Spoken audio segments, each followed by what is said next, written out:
इस संसार में कोई किसी का नहीं होता, सबको सिर्फ फायदे की बीमारी है। यह दुनिया सिर्फ स्वार्थ में चल रही है, सब मतलब की रिश्तेदारी है। नमस्कार दोस्तों, मैं एस्ट्रोलॉजर वासुदेव मिश्रा आपका अपने चैनल भविष्यवाणी पावर ऑफ द लॉर्ड में हार्दिक स्वागत करता हूं। दोस्तों, आज का यह ज्योतिष का कार्यक्रम आप लोगों के लिए, मेष राशि वालों के लिए बेहद ही ज़्यादा महत्वपूर्ण कार्यक्रम साबित होने वाला है, क्योंकि दोस्तों आज के इस ज्योतिष के कार्यक्रम में हम चर्चा करने वाले हैं दैत्य गुरु शुक्राचार्य के मूल त्रिकोण राशि तुला राशि में गोचर प्रभाव के बारे में। जी हाँ दोस्तों, दैत्य गुरु शुक्राचार्य अपनी वर्तमान नीच राशि कन्या राशि को छोड़ करके अपनी मूल त्रिकोण राशि तुला राशि में 30 नवंबर की सुबह प्रवेश करने जा रहे हैं और तुला राशि में गोचर करते हुए 25 दिसंबर तक आपको प्रभावित करेंगी। यानी कि 30 नवंबर से लेकर के 25 दिसंबर के बीच में शुक्र का यह गोचर काल होगा।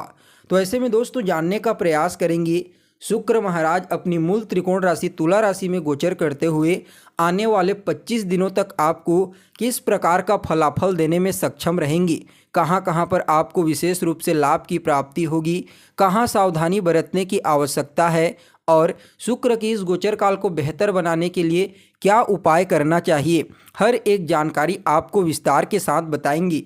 इसलिए आज की इस कार्यक्रम को बिना मिस किए अंत तक देखिए। यह जो ज्योतिष का कार्यक्रम है दोस्तों, यह आपकी जन्म की राशि यानी कि चंद्र राशि पर आधारित है। अगर आप अपनी जन्म की राशि नहीं जानते तो प्रचलित नाम राशि के आधार पर आज की इस ज्योतिष के कार्यक्रम को आप समझ सकते हैं। देखिए, शुक्रदेव इसे ज्योतिष शास्त्र में बेहद ही महत्वपूर्ण ग्रह कहा जाता है। शुक्रदेव हमारे जीवन में सभी प्रकार के भौतिक सुख सुविधा, सुंदरता, ग्लैमरस, चकाचौंध के कारक ग्रह होते हैं। जन्म कुंडली में शुक्र का बलवान होना कई मामलों में बेहद ही प्रभावी होता है। जिस व्यक्ति की कुंडली में शुक्र बली अवस्था में होते हैं, शुभ ग्रहों से दृष्ट होते हैं या फिर शुभ ग्रहों के बीच में होते हैं, तो उस व्यक्ति के जीवन में किसी भी प्रकार की कोई भौतिक वस्तु की कमी नहीं होती और ना ही उसके जीवन में पैसों की कमी होती है। उस व्यक्ति को जीवन के हर क्षेत्र में शुक्रदेव की कृपा से सफलता की प्राप्ति होती है और सभी प्रकार की भौतिक सुख सुविधाएं जो इस संसार में हर प्राणी को चाहिए, वह सभी प्रकार की सुख सुविधाएं उस व्यक्ति को प्राप्त हो जाती है जिसकी कुंडली में शुक्र बलवान अवस्था में होते हैं। इसके अलावा वह व्यक्ति अपने आप को बहुत ऊपर उठा लेता है। ठीक इसके विपरीत शुक्र जब जन्म कुंडली में कमज़ोर हो जाते हैं, पाप प्रभाव में आ जाते हैं, तो उस कंडीशन में व्यक्ति मेहनत तो बहुत ज़्यादा करता है, वह मेहनत में कोई कमी नहीं करता, लेकिन उसे मेहनत के अनुरूप परिणाम की प्राप्ति नहीं होती। वह जिस प्रकार के सुख सुविधाओं की चाहत रखता है, उस प्रकार की सुख सुविधाएं उसे बिल्कुल भी प्राप्त नहीं होती और न ही कोई विशेष मान सम्मान और प्रसिद्धि की प्राप्ति उस व्यक्ति को अपने जीवन काल में होती है।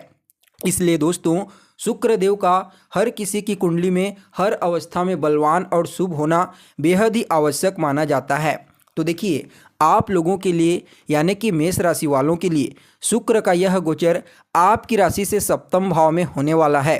सप्तम भाव में गोचर करते हुए शुक्र महाराज आपकी राशि को अपनी सप्तम दृष्टि से दृष्टिगोचर करेंगे। तो यहाँ पर शुक्रदेव की कृपा से आपको अपने जीवन में 3 प्रमुख घटनाओं से रूबरू होना पड़ेगा। यानी कि इस गोचर काल का विश्लेषण करके आपके लिए 3 भविष्यवाणी तैयार की गई है, जिनमें पहली भविष्यवाणी आपके 7वें भाव से संबंधित रहेगी। तो देखिए, सप्तम स्थान किस चीज़ का होता है? यह आपके वैवाहिक जीवन का होता है, पार्टनरशिप का होता है, आपके रिश्तेदारों का होता है, मित्रों का होता है, यात्रा का होता है। सप्तम भाव में शुक्रदेव का गोचर करना खुद की मूल त्रिकोण राशि में आपके वैवाहिक जीवन में खुशियों का आगमन होगा। आपके वैवाहिक जीवन में इस समय आपको चारों तरफ से सिर्फ और सिर्फ खुशखबरी ही सुनने को मिलेगी। जीवन साथी का सहयोग आपको पूर्ण रूप से प्राप्त होगा।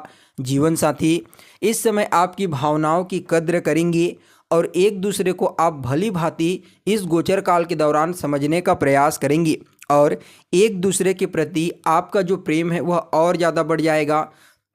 आपसी सामंजस्य की स्थिति देखने को मिलेगी, जिससे आपका दाम्पत्य जीवन, वैवाहिक जीवन शुक्र के इस गोचर काल के दौरान काफ़ी आरामदायक, सुखदायक साबित होगा। वहीं आप अपने जीवन साथी के साथ मिलकर के कोई नया काम, नया बिजनेस शुरू करने के बारे में सोच रहे हैं तो आप उसकी शुरुआत कर सकते हैं, आपको विशेष लाभ की प्राप्ति होगी। इसके अलावा जो लोग पार्टनरशिप में कार्य करते हैं, किसी भी प्रकार का कोई व्यापार, उन लोगों के लिए भी शुक्रदेव का यह गोचर अत्यंत ही श्रेष्ठ और लाभदायक साबित होने वाला है।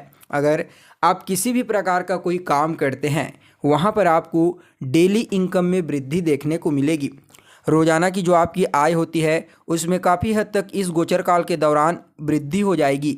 आपको अपने रिश्तेदारों का, अपने दोस्तों का पूरा सहयोग इस गोचर काल के दौरान प्राप्त होने वाला है। अगर आप कोई यात्रा करना चाहते हैं, चाहे वह धार्मिक यात्रा हो, व्यापारिक यात्रा हो, आपके लिए वह यात्रा सुखदायक साबित होगी, लाभदायक तो होगी ही होगी। तो वहीं दोस्तों आपके लिए जो दूसरी भविष्यवाणी है वह आपके लग्न भाव से संबंधित है। तो कैसे प्रभाव पड़ेगा, देखिए शुक्रदेव एक शुभ ग्रह होते हैं और आपके व्यक्तित्व को दृष्टिगोचर करके आपके व्यक्तित्व में इस समय नॉर्मलता लाने का प्रयास करेंगे, शीतलता लाने का प्रयास करेंगे। आप अपनी वाणी से, अपने व्यक्तित्व से हर किसी को प्रभावित कर पाने में कामयाब रहेंगे। इस समय आपको न सिर्फ कार्य क्षेत्र में मान सम्मान की प्राप्ति होगी बल्कि सामाजिक क्षेत्र में भी आपको इस समय बहुत सारे लोग जानने वाले हैं। सामाजिक जुड़ाव आपका काफ़ी मजबूत देखा जा सकता है इस गोचर काल के दौरान। और जितने भी प्रकार की भौतिक सुख सुविधाएं होती है उन सभी चीज़ों को प्राप्त करने के लिए आप प्रयास भी करेंगे, मेहनत करेंगे और उसका सकारात्मक परिणाम आपको प्राप्त भी होगा। यहाँ पर आपका इम्यून सिस्टम, रोग प्रतिरोधक क्षमता भी काफ़ी हद तक मजबूत देखा जा सकता है, जिससे आपकी सेहत फिट रहेगी। आप चुस्त दुरुस्त और तंदुरुस्त महसूस करेंगे अपने आप को। तो वहीं दोस्तों सफलता प्राप्त करने में जो भी रोड़े अभी तक आपको देखने को मिल रहे थे वह सभी प्रकार के रोड़े खत्म हो जाएंगी। यानी कि जो बाधाएं अभी तक कार्य क्षेत्र में आपको फेस करनी पड़ रही थी उन सभी प्रकार की बाधाओं से शुक्र के इस गोचर काल के दौरान आपको छुटकारा मिलने वाला है। तो वहीं आपके लिए तीसरी और अंतिम भविष्यवाणी आपकी राशि से दूसरे भाव से संबंधित है। तो देखिए दूसरा स्थान किस चीज़ का होता है, आपके संचित धन का होता है, पैतृक संपत्ति का होता है, कुटुंब परिवार का होता है, आपकी वाणी का होता है, प्राथमिक शिक्षा का होता है। तो यहाँ पर शुक्रदेव का दूसरे स्थान के स्वामी बन करके सप्तम स्थान में गोचर करना आपकी वाणी में मधुरता ला देंगे। इस समय आपकी बोली कोयल के समान रहेगी। इस समय कुटुंब परिवार में आपसी सामंजस्य स्थापित होगा, कुटुंब परिवार के लोगों का सहयोग आपको मिलेगा और आप भी उनका सहयोग करेंगे। साथ ही साथ यहाँ पर पैतृक संपत्ति को लेकर के कोई समस्या चल रही थी तो वहाँ से आपको इस गोचर काल के दौरान काफ़ी हद तक राहत मिलने की प्रबल संभावना नज़र आ रही है। इसके अलावा जो विद्यार्थी वर्तमान समय में प्राथमिक शिक्षा ग्रहण कर रहे हैं उनके लिए भी शुक्र का यह गोचर काल अत्यंत ही श्रेष्ठ साबित होने वाला है। अगर आपकी जन्म कुंडली में शुक्र और बुध की स्थिति बलवान हुई तो इस गोचर काल के दौरान आप लॉटरी, सट्टा, शेयर, इन क्षेत्रों से भी आप विशेष रूप से धन की प्राप्ति कर सकते हैं। तो वहीं दोस्तों यहाँ पर ससुराल पक्ष से भी आपको कोई अच्छी खबर सुनने को मिल सकती है। यह आपके समय को और ज़्यादा बेहतर और खुशनुमा बना देगा।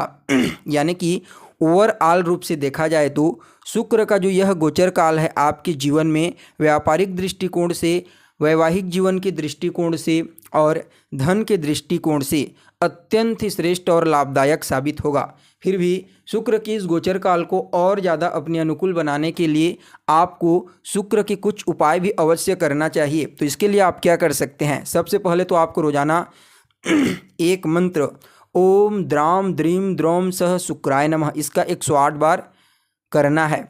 तो वहीं रोजाना आप श्री सूक्त का पाठ कीजिए, यह भी आपके लिए अत्यंत ही लाभदायक और श्रेष्ठ साबित होगा। आपके जीवन में लक्ष्मी का आगमन होगा। तो दोस्तों उम्मीद करते हैं जानकारी आपको पसंद आई होगी। फिर मिलेंगे एक नए और ताज़ा एपिसोड में, तब तक के लिए इजाज़त दीजिए। नमस्कार।